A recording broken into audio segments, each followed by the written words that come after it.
저번에도 줬지. 서시 때. 줬어 안 줬어? 줬어? 서시? 안 줬어? 몰라? 서시 때 줬어 안 줬어 선생님? 안 줬어? 왜 안 줬지?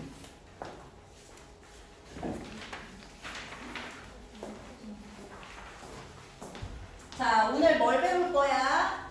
오늘은 김광섭의 성북동 비둘기라는 시랑 이성구의 별라는 시를 배울 거예요. 자, 오늘 선생님이 시를 마지막에 배치한 이유가 있는데 좀 시를 공부처럼 하지 마시고요. 그냥 좀 즐기세요. 지금은. 아직 시험 안 보잖아. 아직 시험 안 보는데 꼭 물론 우리가 복습 테스트 때문에 어쩔 수 없긴 하지만 직유법, 은유법, 역설법 시는 이렇게 감상하는 게 아니잖아요. 우리 다 알고 있죠? 시를 통해서 그 시대의 모습을 배우는 거예요. 시를 통해서 그 작가가 하고 싶은 말을 전해 듣는 거예요. 됐니? 선생님은 광명시에서 정말 오래 살았다요.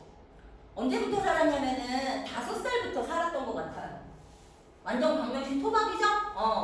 5살 때 이사 와서 6살 때 소화동에 있는 유치원 다니고 7살 때 놀고 8살 때 저기 소화동에 있는 서면초등학교 알아요? 들어봤어요? 선생님 서면초등학교 나왔어요.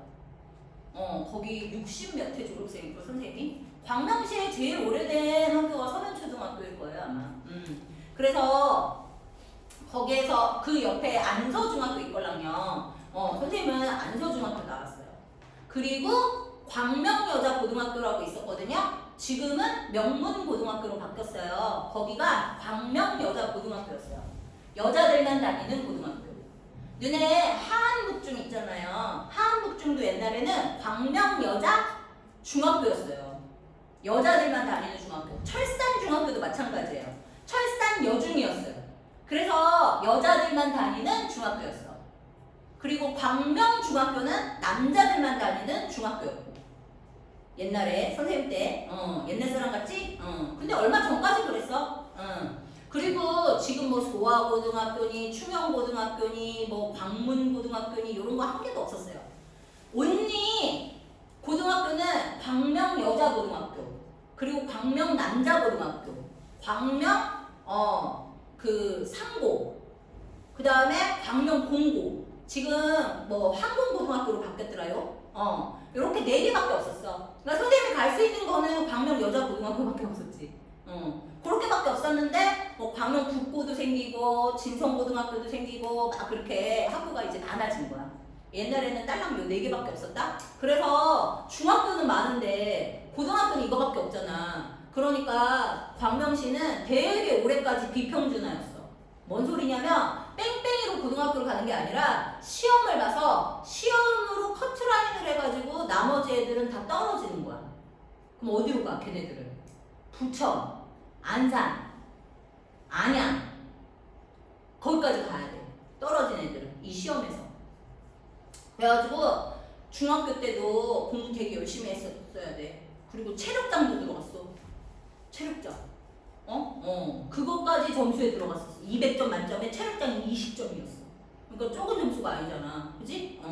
그리고 중간고사, 기말고사 합친 게 100점. 200점 만점이라고 그랬잖아. 90점. 그 다음에 저기 뭐지? 연합고사라고 그래가지고서는 12월 달에 광명시에 있는 모든 애들이 똑같은 시험지로 바꿀라? 그게 연합고사야. 그게 90점. 그거 90점, 내신 90점, 그 다음에 체력검사 20점 해가지고 합하면 200점. 그 200점에서 커트라인으로 해가지고서는 고등학교에 갈 수 있었어. 그게 비평준화야. 광명시는 바뀐 지 얼마 안 됐어요. 계속 비평준화였어. 여하튼 뭔 얘기하려고 얘기했어? 시는 시로 즐기자. 선생님 광명시 오래 살았다는 얘기. 그 얘기가 3000% 빠졌다. 내가 광명시 오래 살았는데 선생님이 되게 안타까운 게 있는데 뭐냐면 여기 헤리티지 아파트 생겼잖아. 자이 헤리티지 아파트. 거기가 옛날에는 원래 뭐였어? 7단지, 8단지 주공 아파트였단 말이야. 그래서 거기 벚꽃길이 엄청 예뻤걸라. 근데 생각해봐. 너네 그 7단지, 8단지에 신혼부부가 많았을 것 같아? 할머니, 할아버지가 많았을 것 같아? 옛날부터 살았던 할머니, 할아버지들이 많죠. 선생님처럼 광명시에 오래 살았던 사람들. 무슨 말인지 이해가? 이 아파트가 지어진 지가 지금 30년이 넘었단 말이야. 주공 아파트가 지어진 지가 철산동에. 그러면은 30년 전에 진짜 한푼두푼 모아가지고 아 우리 집이야 이러면서 이사 오셨던 분들일 거 아니야. 근데 30년 넘게 지났으니까 그분들이 30살에 이사 왔다고 그래도 60살이 넘은 거잖아요. 무슨 말인지 이해가요? 할머니 할아버지가 돼 있을 거란 말이야. 근데 그분들이 이제 와서 갑자기 새로운 아파트를 짓는다고 좋은 분들도 계시겠지. 근데 새로운 아파트 지을 적에 돈 한 푼도 안 내고 들어가? 돈 내고 들어가? 몰라? 새로운 아파트 지으면 돈 한 푼도 안 내는 거 아니에요.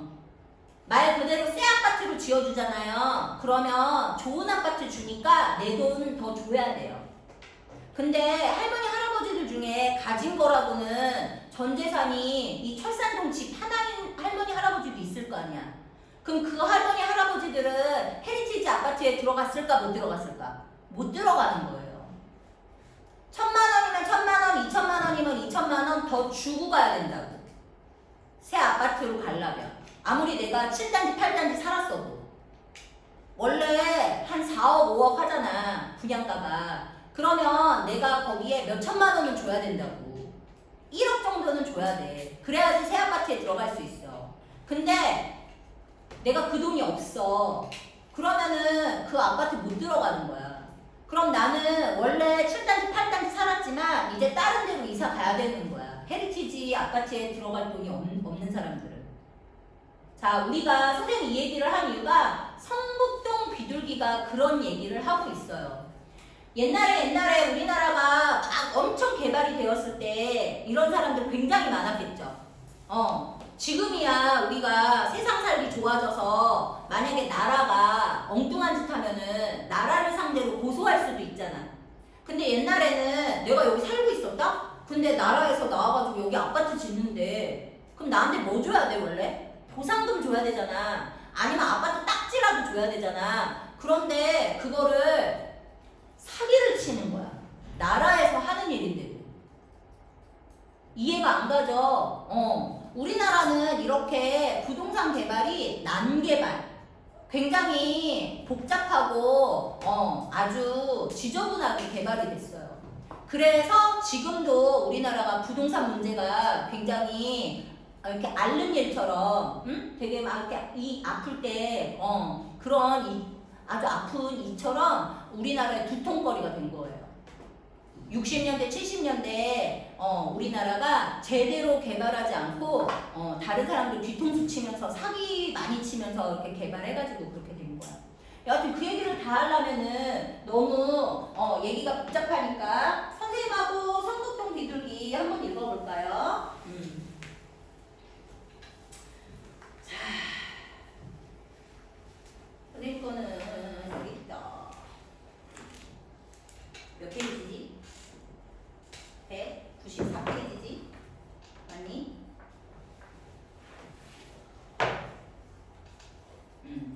자, 성북동 비둘기 볼게요. 김광석이라고 되어 있습니다. 자, 어디를 보실 거냐면 시대를 볼 거예요. 시대. 자, 시대가 여기 안 나왔네. 그러면은 우리 도듬을 보자. 도듬.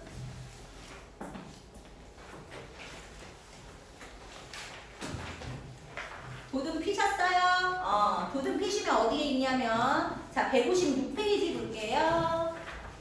156페이지 폈어? 156페이지 맨 밑에 피시면 박스 나오지? 156페이지 맨 밑에 보시면 박스.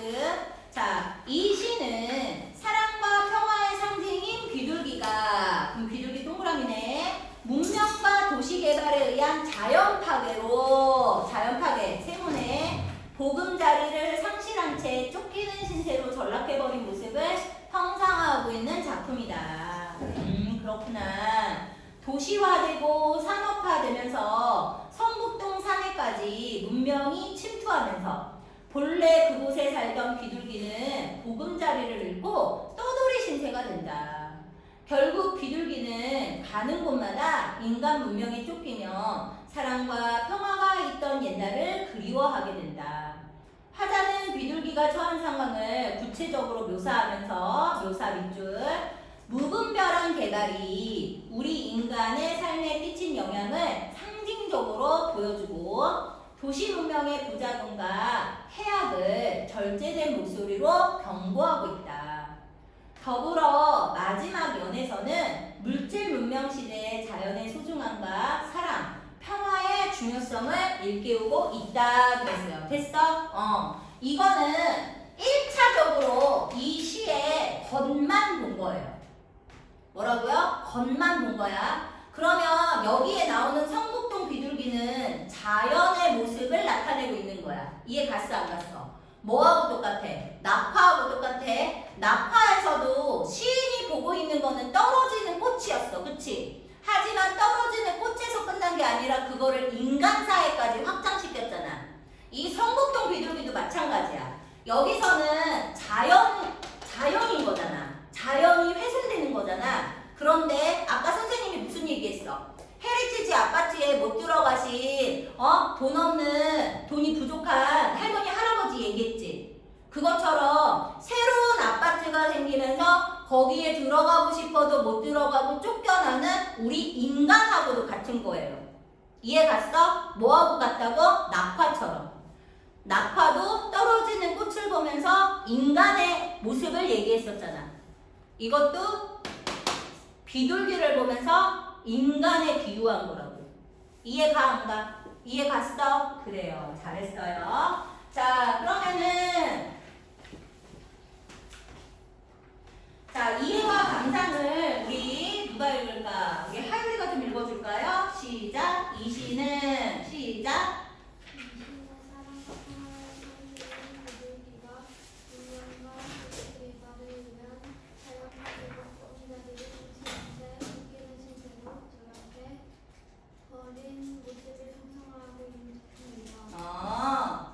도시와 산업화로 인해 성북동 산해까지 문명이 침투하면서 본래 그곳에 살던 비둘기는 보금자리를 잃고 떠돌이 신세가 된다. 결국 비둘기는 가는 곳마다 인간 문명에 쫓기며 사랑과 평화가 있던 옛날을 그리워하게 된다. 화자는 비둘기가 처한 상황을 구체적으로 묘사하면서 무분별한 개발이 우리 인간의 삶에 끼친 영향을 상징적으로 보여주고 도시 문명의 부작용과 해악을 절제된 목소리로 경고하고 있다. 그래요. 여기까지 읽을게요. 자, 그래서 자연으로 볼 수도 있지만, 그죠? 또 뭐로도 볼 수 있다고요? 인간으로도 볼 수 있다고요. 그게 어디에 있어요? 다음 장에 있어요. 한 장 넘겨보세요. 넘겼어? 넘겼더니, 자, 작품연구소라고 나와 있는 거 보이죠? 자, 그래서 자연도 지금 없어진 번지에서 떠돌아다니고 있어요. 그죠? 그런데 인간도 마찬가지라는 거예요. 인간도 결국은 아까 선생님이 말한 것처럼 그렇게 떠돌아다닐 수 있다는 거예요. 됐어요? 자, 그래서 비둘기의 상징적임이 비둘기가 상징하는 거는 뭐다? 인간의 문명에 의해 파괴되는 자연, 또 개발에서 배제되고 도시에서 밀려나는 변두리의 소외계층. 요거는 인간이죠. 자, 산업화로 인해 순수한 인간성을 상실해가는 인간의 모습. 비둘기는 뭐구나? 이런 거구나. 중요하다. 이런 게 시험에 나오는 거야. 이와 같이 비둘기는 이 시에서 여러 가지로 해석이 가능하지만 이렇게 여러 가지로 해석이 가능한 걸 우리가 상징이라고 했어요. 그죠? 다른 말로는 함축적 의미라고 하죠. 상징적 의미 같은 말이 뭐라고? 함축적 의미라고 그러죠? 또 안 쓰고 있다 우리 학균이.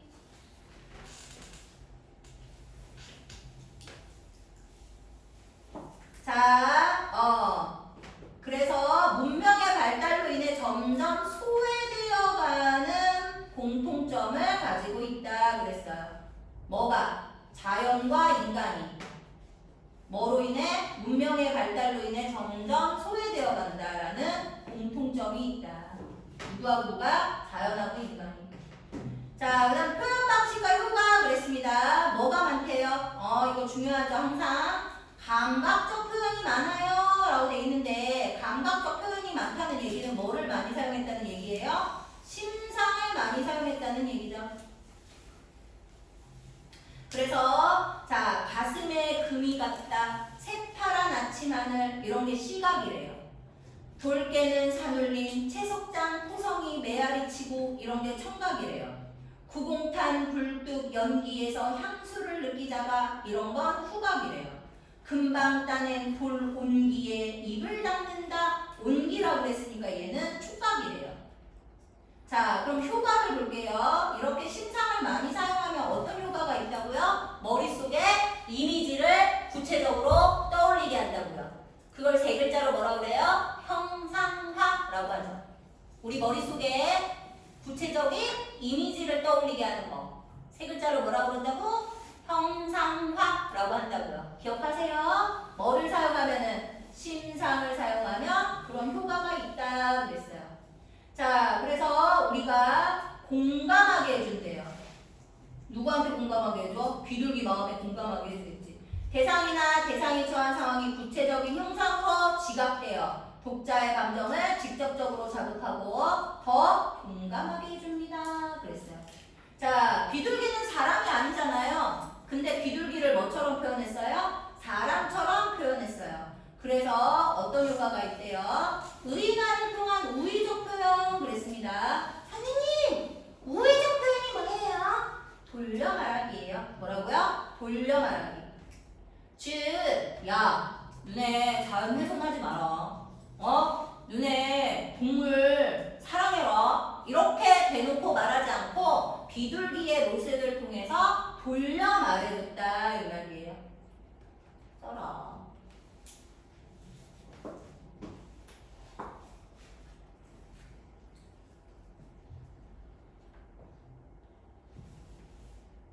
성북동산에서 쫓겨나고 예전의 보금자리에 대한 향수를 느끼는 비둘기를 마치 사람처럼 표현한 의인화를 통해서 자, 문명의 파괴성과 비인간성을 우의적으로 드러내어 도시 문명의 횡포가 우리 삶에 미치는 부정적인 영향을 효과적으로 제시하고 있습니다.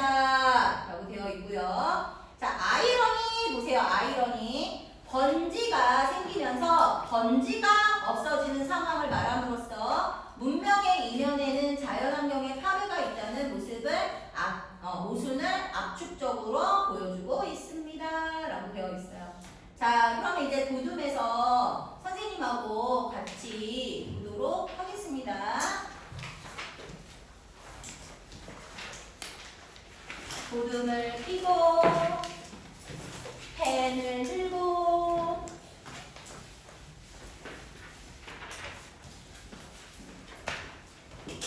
자, 일단은 어떻게 하라고 그랬어 선생님?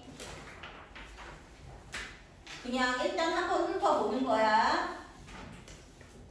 어디 갔어? 어떻게 한다고? 그냥 한번 훑어보는 거야. 무슨 얘기하고 있는지. 자, 볼게요. 성북동산에 번지가 새로 생기면서 자, 본래 살던 성북동 비둘기만 번지가 없어졌다. 새벽부터 돌깨는 산울림에 떨다가 가슴에 금이 갔다. 여기까지 읽었을 적에 우리는 머릿속에 뭐 떠올려야 돼? 비둘기. 너네가 비둘기야. 너네가 비둘기야. 자, 원래 내가 살던 아늑한 둥지가 있었어. 근데 사람들이 포크레인으로 다 그냥 땅 헤집어 놓고, 그죠? 둥지도 다 없애버리고 나무도 다 베버린 거야. 너무너무 못돼 처먹었어 인간들은. 그런 거 보면 지구가 지들 건 줄 알아. 지구가 우리 거야? 인간 거야? 아니잖아. 우리 모두의 것이잖아. 그치? 물고기도 권리가 있고 나무도 권리가 있고 하다못해 바퀴벌레도 권리가 있어. 있을까? 아, 바퀴벌레는 좀 싫다, 그지? 자, 그래서 너네가 지금 비둘기야. 뭐가 없어졌어? 보금자리가 없어졌어. 가슴에 금이 갔다.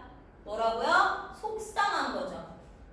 이해 가셨죠? 그래도 성북동 비둘기는 하나님의 광장 같은 새파란 아침 하늘에 성북동 주민에게 축복의 메시지나 전하듯 성북동 하늘을 한 바퀴 돈다 그랬어요. 성북동 메마른 골짜기에는 조용히 앉아 콩알 하나 찍어 먹을 널찍한 마당은커녕 가는 데마다 채석장 포성이 메아리 쳐서 채석장 포성이 뭐예요 선생님? 우리나라는 산이 돌산이에요. 왜? 화산이 폭발하면서 마그마에 의해 가지고 만들어진 산이기 때문에 우리나라 산은 대부분 돌산이란 말이에요. 근데 그 돌을 막 깨면 뭐의 재료가 되냐? 시멘트 만들 수 있잖아. 그러면 그 시멘트로 또 뭐 만드냐? 아파트 만들잖아. 그래서 너네 나중에 선생님이 한번 보여주고 싶은데 우리나라 산을 이렇게 하늘에서 찍은 거 보잖아요. 그러면 우리나라 산이 막 다 깎여 있어. 그리고 거기에 막 트럭들이 뭐 하고 있어? 시멘트 만들려고 돌 캐가지고 돌 부시고 있지. 산이 없어져가지고 그런 데가 굉장히 많아요. 그래요. 자, 그래서 채석장 무슨 말인지 알겠죠? 석이 돌석자예요. 채는 우리가 채집한다고 그러잖아요. 돌 모으는 곳이야. 뭐 만들려고? 시멘트 같은 거 만들려고. 됐어? 그래요. 포성은 왜? 그거를 폭파시켜야 될 거 아니야. 폭파시켜야지 우리가 거기서 돌을 채취할 수 있잖아. 이해가? 자, 피난하듯 지붕에 올라앉아. 너네가 비둘기라고 그랬어? 이걸 피해 온 거야. 아침 구공탄 굴뚝 연기에서 향수를 느끼다가 옛날에는 연탄 뗐잖아. 알아? 연탄 난로에다가 그 위에다가 물도 끓여 먹고 밥 해 먹고 그랬겠지. 고구마도 삶아 먹고. 자, 거기서 뭐를 느꼈대? 향수를 느꼈대. 향수가 뭐야? 고향에 대한 그리움이 향수잖아. 그죠? 이따 필기해, 이따. 다 읽고 나서. 산 1번지 채성장에 도로 가서 금방 따는 돌 온기에 입을 닦는다 그랬어. 야, 금방 따는 돌 온기가 무슨 말이겠어? 아까 선생님이 어떻게 한다고 그랬어? 산을 단단하잖아. 그러니까 산을 부셔야 되잖아. 그래서 다이나마이트 같은 걸로 뽕 하고 산을 부순다고. 그래야 거기서 돌을 운반할 거 아니야. 멀쩡한 산을 그렇게 부수는 거야. 이해 갔어? 그거를 뭐라고 표현한 거야? 금방 따낸이라고 표현한 거야. 돌이 열매야? 아니지. 마치 뭐처럼? 열매처럼 표현한 거라고. 이해가 안 가? 그래서 금방 따낸 돌이라고 표현한 거야. 정말로 나무에서 열려 돌이 아니잖아. 다이나마이트로 폭파시켜서 이렇게 부스러진 돌을 따왔다고 표현한 거라고. 이해 갔어? 그래요. 이렇게 모르는 시도 이해하려고 자꾸 노력해야 돼. 응? 여기서 돌을 따왔대잖아. 돌을 따와? 뭐 고스톱 쳐서 땄어? 열매처럼 비유한 거야. 알았어? 표정이 왜 이래 다. 표정이 막 금방이라도 선생님이 한 대 이렇게 찌르면 울 것 같은 표정이야 왜 다. 자, 그 금방 따는 돌 온기에 입을 닦는데요. 예전에는 사람을 성자처럼 보고 사람 가까이 사람과 같이 사랑하고 사람과 같이 평화를 즐기던 사랑과 평화의 새 비둘기는 이제는 산도 잃고 사람도 잃고 사랑과 평화의 사상까지 낳지 못하는 쫓기는 새가 되었다라고 얘기했어요. 아, 그렇구나. 그래서 우리 아까 다 읽었죠? 이게 어떤 메시지인지? 자, 그러면은 필기 할 수 있겠죠? 자, 필기 뭐 하면 되겠어? 일단은 주인공이 누구야? 화자가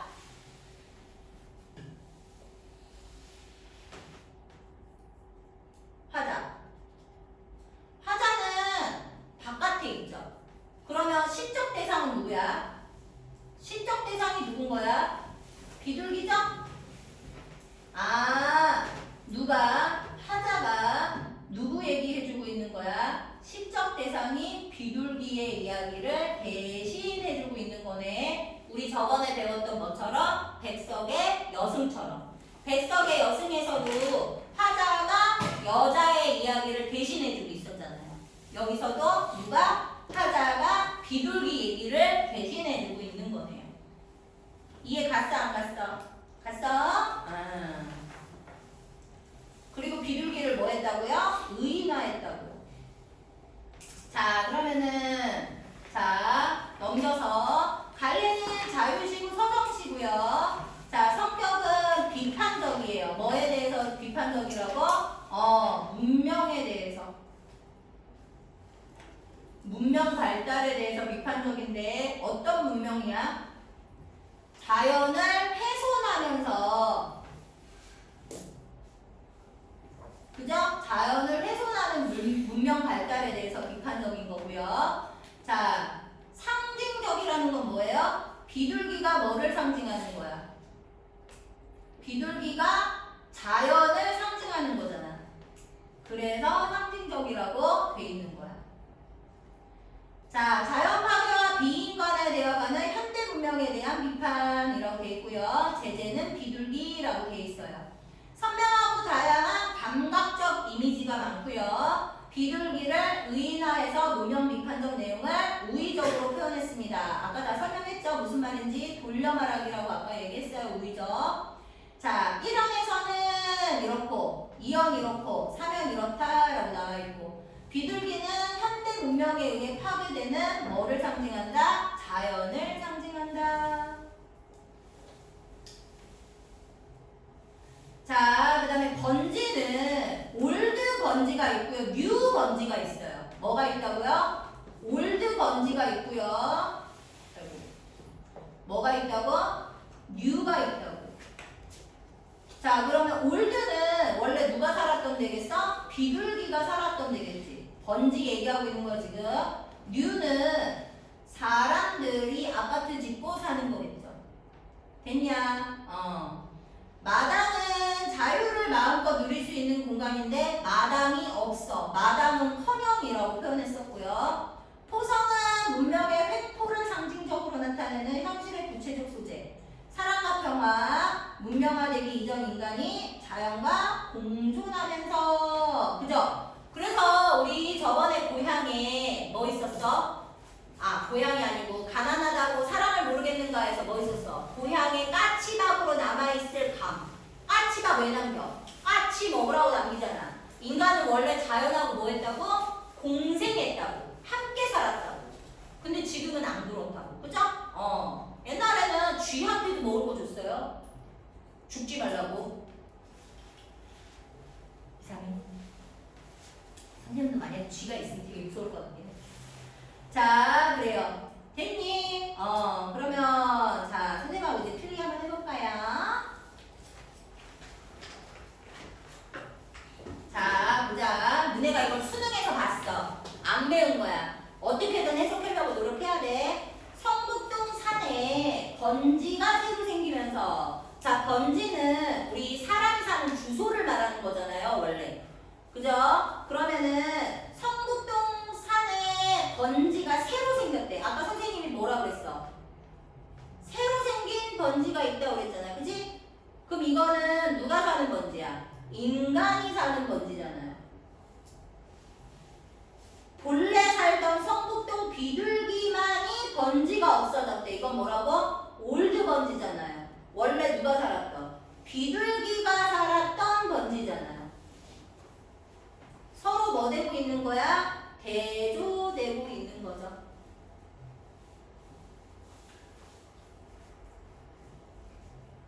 이해하면서 적으셔야 돼요. 그냥 적는 거에만 몰두하시면 안 돼요.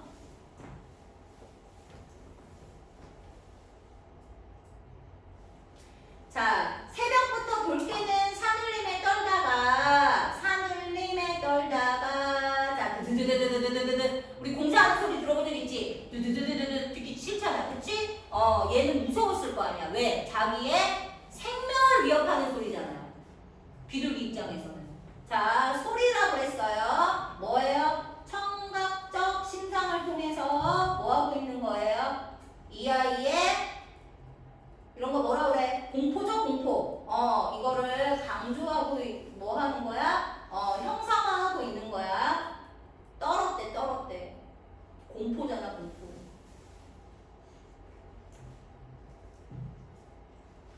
가슴에 금이 같다라고 했습니다. 이 금이 뭐를 상징하는 거야? 상처죠, 상처.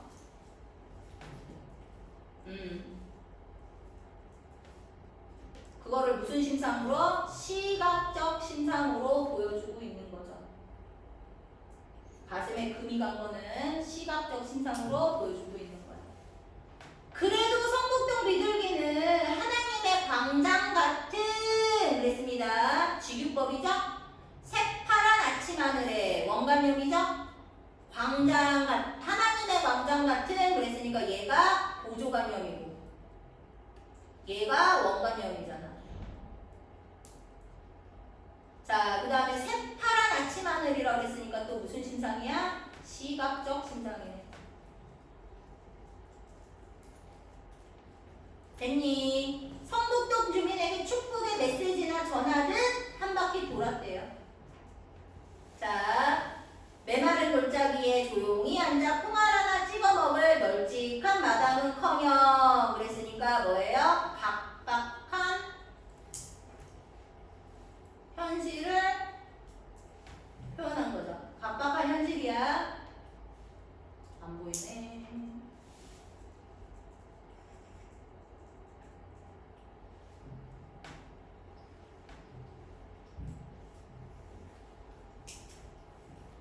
자, 가는 데마다 채석장 토성이 메아리 쳐서 똑같죠? 무슨 신상이야? 청각적 신상. 근데 여기서는 지금 좋은 거야, 안 좋은 거야? 안 좋은 거야. 당연히 얘 세모야, 지금.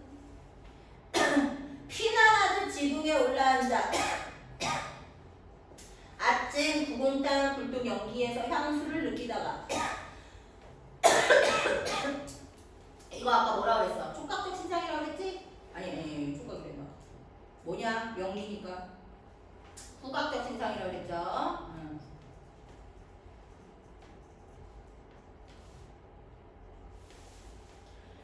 됐죠? 여기죠? 금방 따는 돌 옹기에. 그래서 아까 뭐라고요? 돌을 마치 뭐처럼?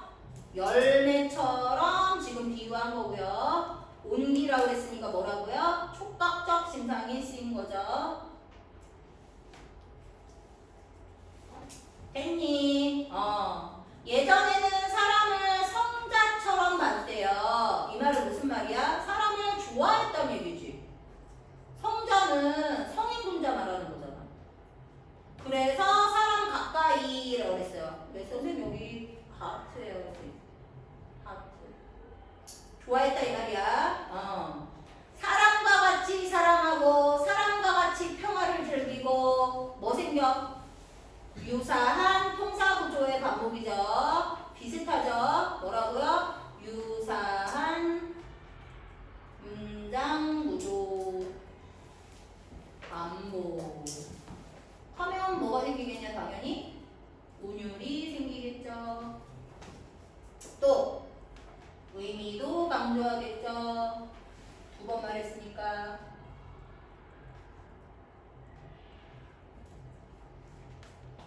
이해하면서 써라. 이해하면서 그냥 쓰는 것만 하지 말고. 사랑과 평화의 새 비둘기는 이제 산도 잃고 사람도 잃고 사랑과 평화의 사상까지 낳지 못하는 쫓기는 새가 되었어요. 그래서 어떻게 끝났어요? 슬픈 엔딩. 그죠? 슬프게 끝났어요. 그래서 뭐를 비판하고 있다?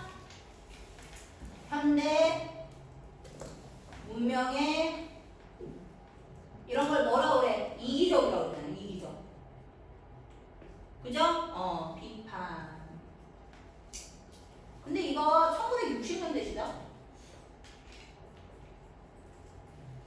그런데 지금 보면은 지금 시민이 우리의 지금의 모습을 보면 완전히 와 어떻게 이렇게까지 사람들이 자연을 훼손할 수 있을까 그러면서 혀를 차겠죠? 1960년대에 이런 시를 했었어요. 신기하죠? 그래요.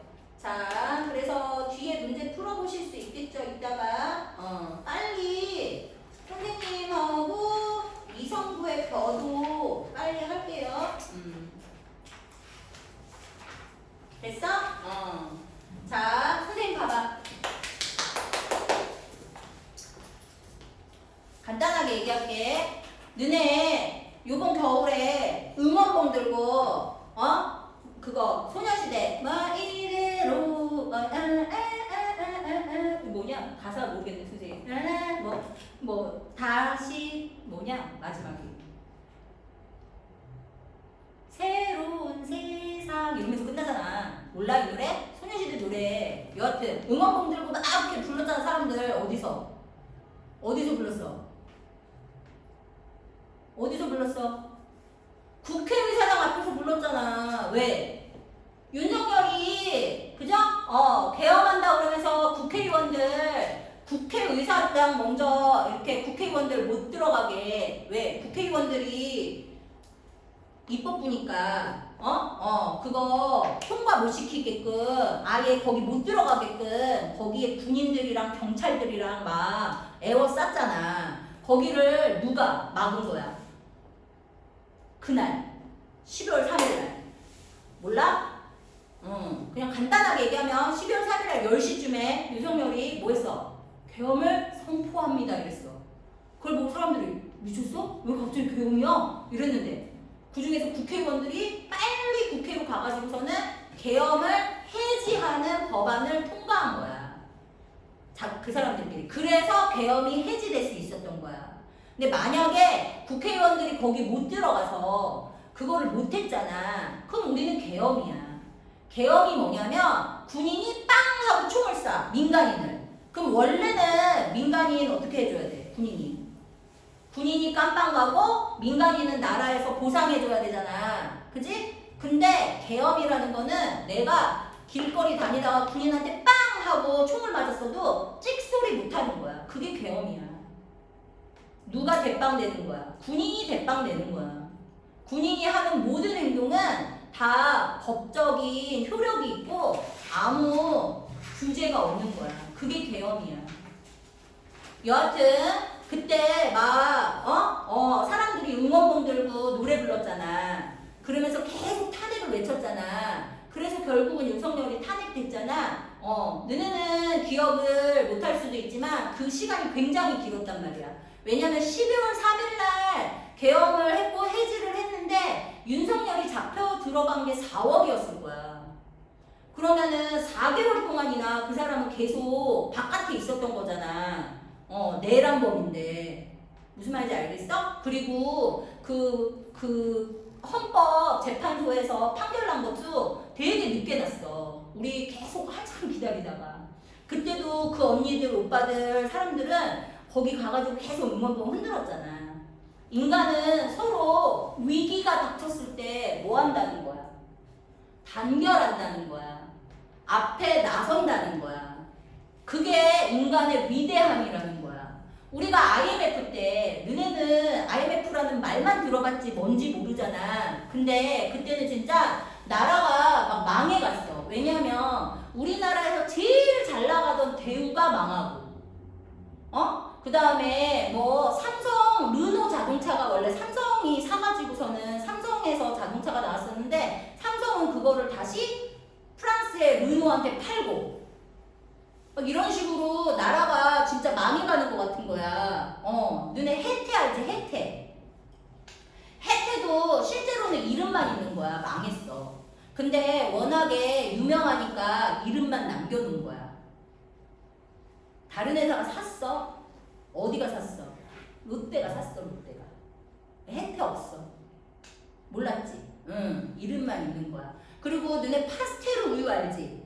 파스텔 우유도 원래 파스텔 회사가 따로 있었어. 그것도 어디가 산 거야? 롯데가 산 거야. 그래가지고서는 그 회사들은 다 망했어. 알지? 풀무원도 중소기업이었거든. 그런데 그것도 다른 데서 지분 가져가가지고서는 뭐 그런 식으로 여하튼 대기업이 다 가져가 나중에는. IMF 때 여하튼 선생님 말하고 싶은 게 뭐야? 우리 다 금모으기 했잖아. 그건 들어봤잖아, 그치? 그래가지고서는 선생님네 집도 그때 100돈 나라에다가 팔았걸랑?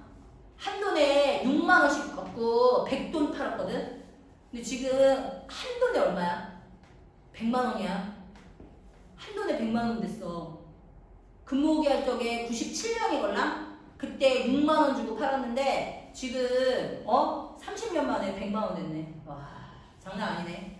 여하튼 우리 국민들끼리 뭐 했다는 거야? 단결해가지고 나라를 구하려고 노력했다는 거야. 이렇게 우리나라는 되게 신기한 게 좋을 때는 서로 막 친박 싸우걸랑? 근데 안 좋은 일 생기면 뭐 해? 엄청 단합해가지고서는 다른 나라 사람들은 절대 할 수 없는 일을 막 해내잖아요. 그죠?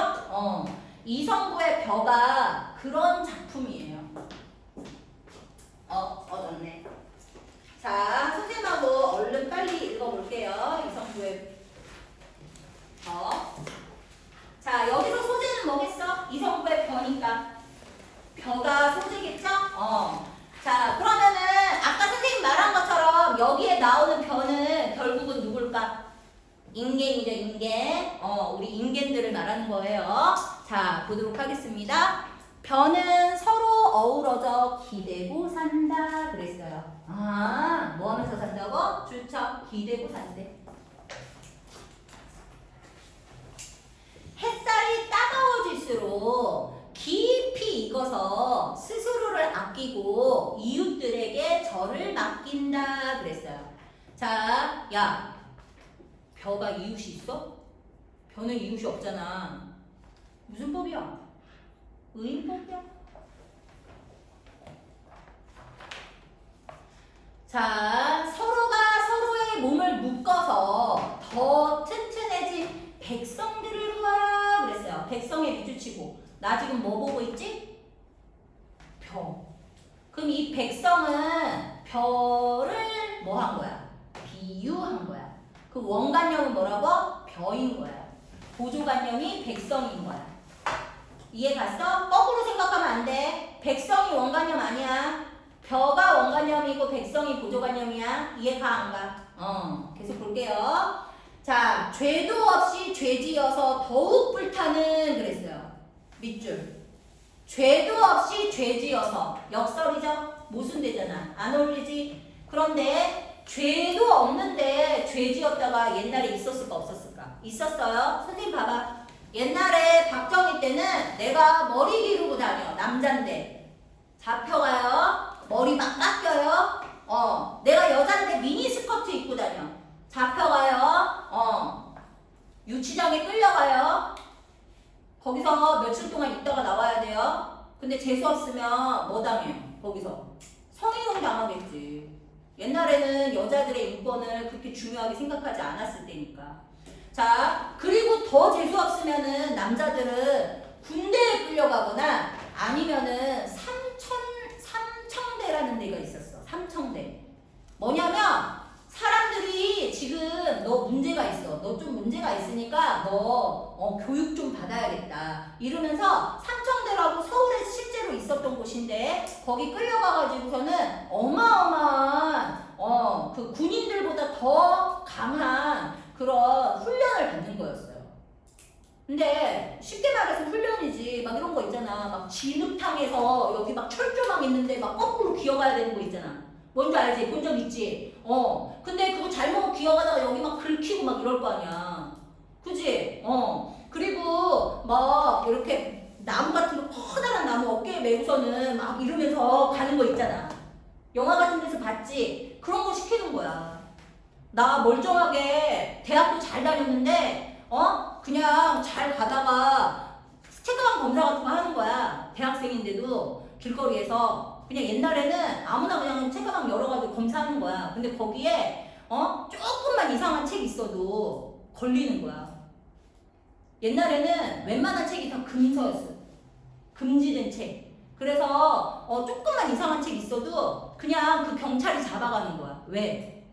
많이 잡아가면 많이 잡아갈수록 월급을 많이 주고 승진을 시켜줬거든. 그러니까 그냥 아무나 잡아가는 거야. 안 믿기지? 근데 정말 그런 세상이 있었다는 거야.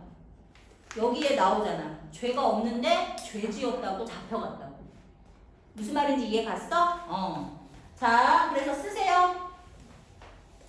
인권 유린. 이런 걸 뭐라고 그런다고요? 인권 유린이라고 그래요. 들어본 적 있어요? 없어요? 없어요? 인권이 제대로 존중받지 못하고 망가지는 걸 뭐라고 한다고요? 인권이 유린당했다라고 표현해요. 되셨죠? 아이고 힘들다. 자, 계속 보도록 하겠습니다. 자, 서로가 서로의 몸을 묶어서 그래서 어떻게 된다고요? 더 튼튼해진대요. 튼튼해진대. 자, 죄도 없이 죄지어서 더욱 불탄대. 우리를 이렇게 인권을 유린할수록 어떻게 한다고? 더 불타오른대.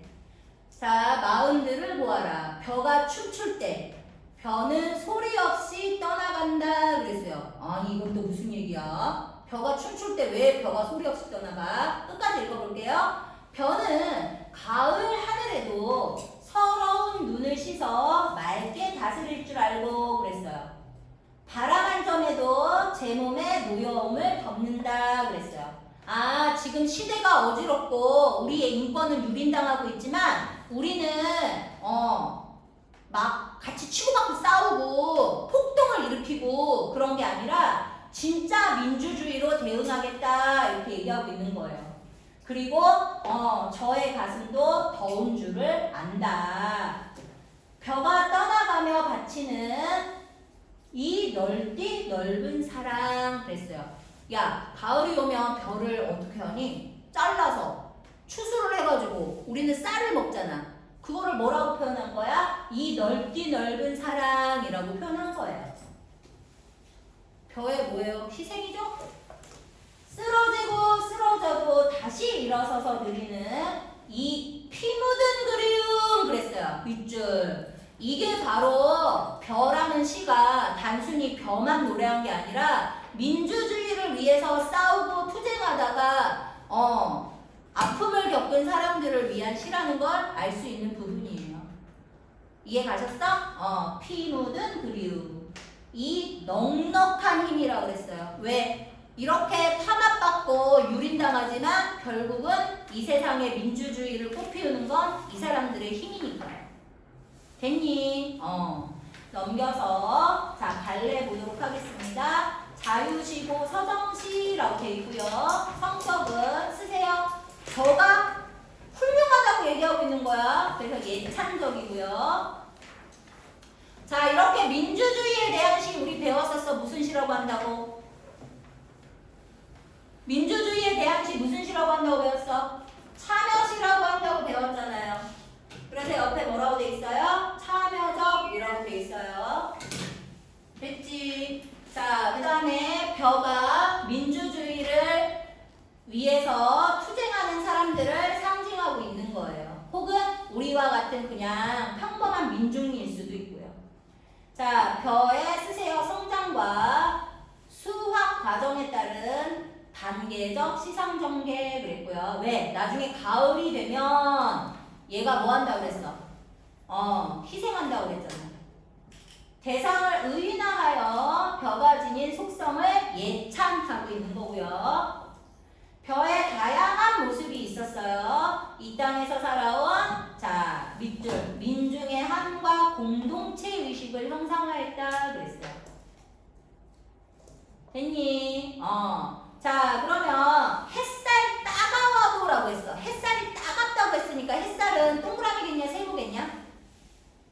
그렇죠. 세모예요. 그래서 실형입니다.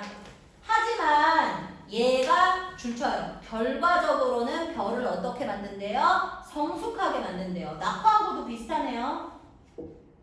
깊이 이거 몸을 묶어 다스리고 덮는다. 그래서 이건 뭐예요? 벼의 긍정적 속성이에요. 피 묻은 그리움, 넉넉한 힘. 그래서 민중의 힘이고요. 민중 어떤 민중? 투쟁하는 민중이라고 그랬어요. 그래서 피예요. 피. 자, 염원이라고 돼 있어요. 저의 가슴도 더운 줄 안다. 야, 우리도 싸울 줄 알아. 우리도 화낼 줄 알아. 뭐야? 군뱅이도 밟으면 꽁초란다. 이런 속담 있잖아요. 그죠? 그래서 우리도 가슴이 뜨거운 사람들이야. 이씨. 건들지 마. 이씨. 이러고 있는 거야. 그래서 뭐라고요? 저항의식이라고 돼 있네. 이건 줄쳐라, 줄. 저의 가슴도 더운 줄 안다. 나도 뜨거운 가슴이 있다, 이놈아. 이러면서 저항의식이래요. 벼는 소리 없이 떠나간다. 벼의 희생적 사랑이라고 했습니다.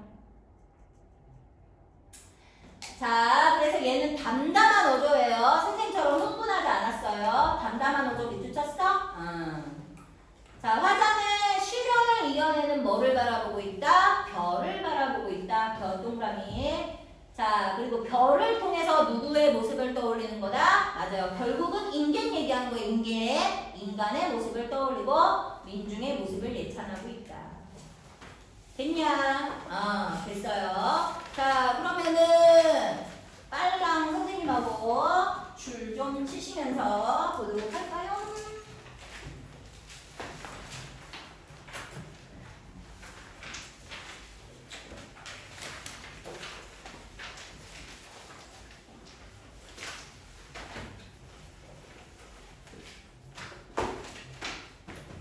근데 펜이 어디 갔지?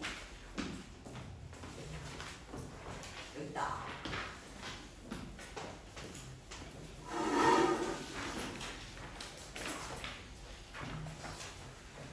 자, 벼는 서로 어우러져 기대고 산다라고 표현했습니다.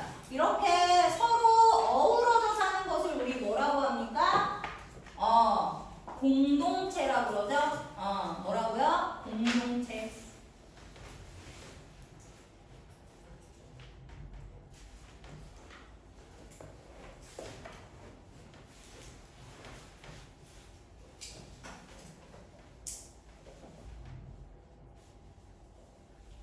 자, 햇살이 따가워질수록 그랬으니까 햇살은 뭐라고요? 세모라고 그랬어요. 깊이 이거 스스로를 아끼고 이웃들에게 저를 맡긴다 라고 했습니다. 그래서 서로 뭐 하는 모습이에요?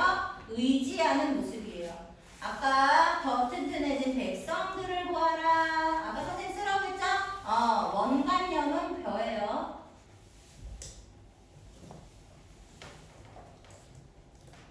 됐냐? 그 다음에 죄도 없이 죄지어서 더욱 불타는. 자, 아까 선생님이 역설이라고 했죠? 아니, 모순이라고 했죠? 그러니까 역설법.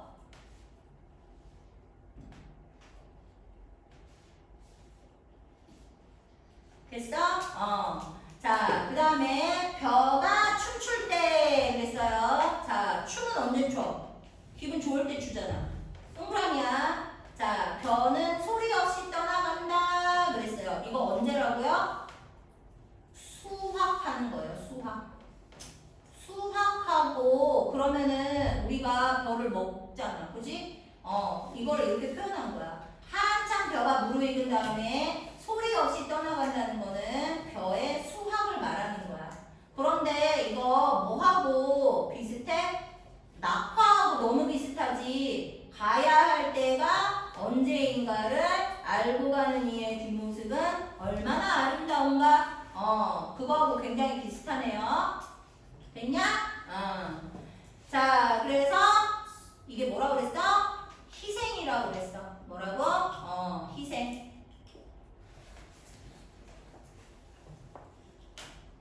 됐어요. 자, 그리고 아까 선생님이 응원봉 들고 막 흔들었던 사람들 언제 가장 크게 막 좋아했겠어? 윤석열 헌법재판소에서 윤석열 탄핵한다 할 적에 막 사람들 막 와! 이러면서 좋아했을 거 아니야. 그치? 똑같아. 여기에서 벼가 춤출 때는 민중이 뭐 했을 때입니까?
그죠?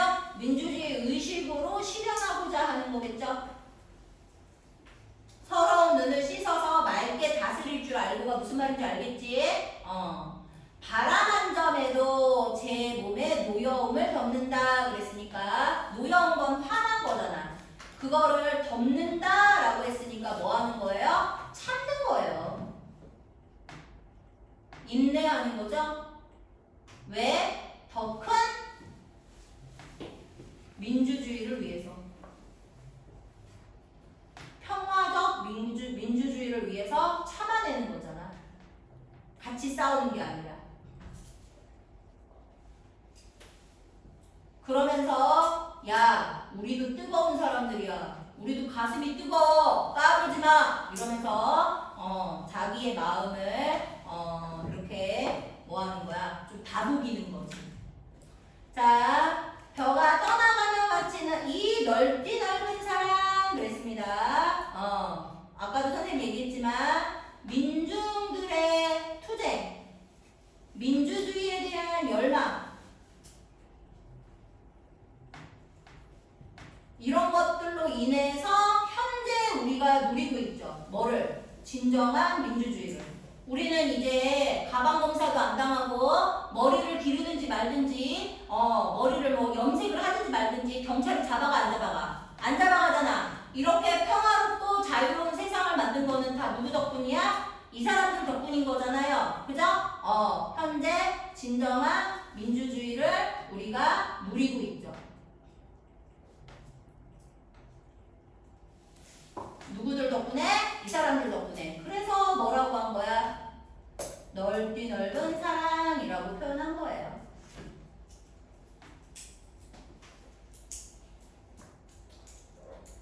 자, 그래서 뭐 하고 있다? 이 넉넉한 힘이라고 해서 민중들을 뭐 하고 있다고? 예찬하고 있다라고 했어요.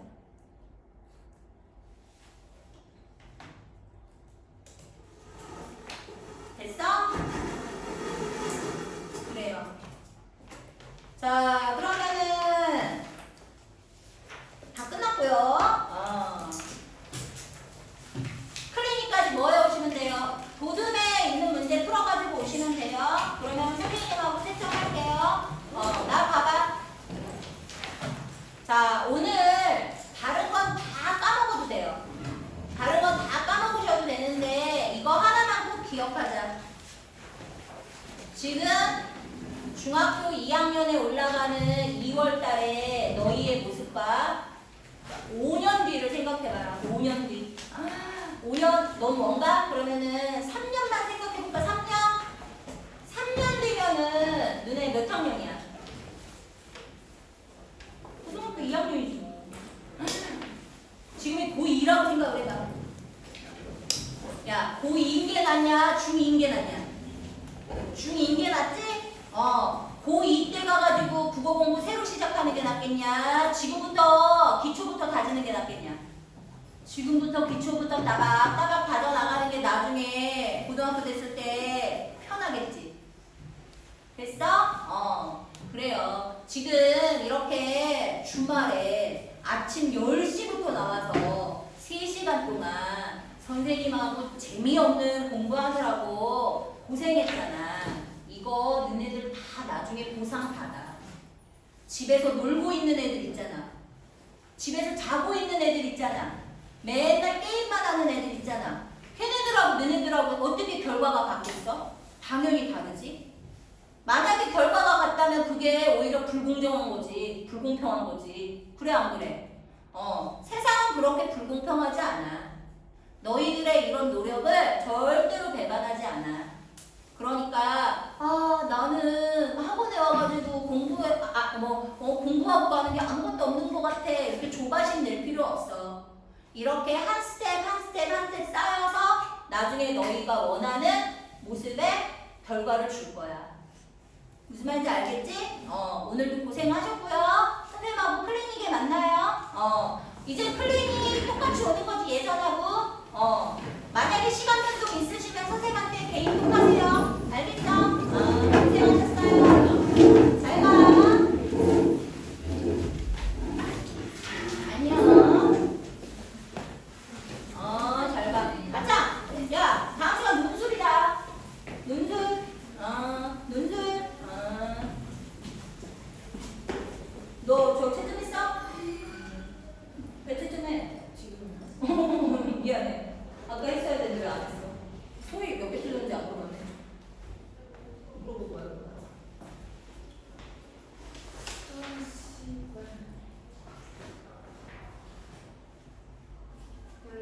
기억 내가 다 알려줄게.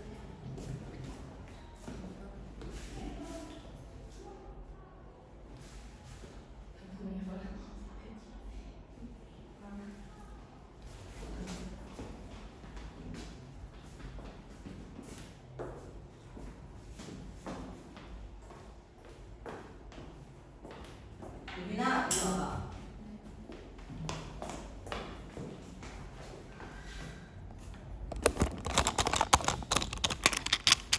그래서